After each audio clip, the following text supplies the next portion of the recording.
Jamaah Muslimin atau Hizbullah melalui Ukhuwah Al-Fatah Rescue menyalurkan bantuan untuk korban banjir bandang di Cibunian, Pamijahan, Bogor, Sabtu 26 September. Bantuan berupa uang tunai, peralatan sholat, dan Al-Quran diterima langsung oleh Ketua RT Cibunian, Marhadi, didampingi pengasuh pesantren Ta'limul Quran, Ustaz Hendra.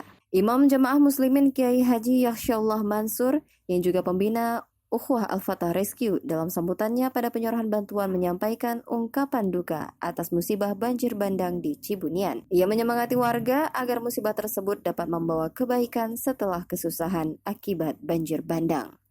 Bantuan kita walaupun mungkin tidak seberapa dapat dimanfaatkan oleh penduduk yang sedang ditimpa bencana. Ada sekitar 17 rumah, kemudian sekitar 50 kakak yang tertimpa. Banjir bandang yang menimpa Cibunian dan desa lain di Pamijahan pada Senin 21 September sore lalu mengakibatkan sejumlah sarana rusak. Warga juga mengalami gagal panen. Rescue Al-Fatah juga menyalurkan bantuan di lokasi banjir bandang Cicurug, Sukabumi. Mereka juga menempatkan sejumlah relawan hingga berakhirnya masa tanggap darurat. Arif Ramdan, Wasata TV melaporkan dari Bogor, Jawa Barat.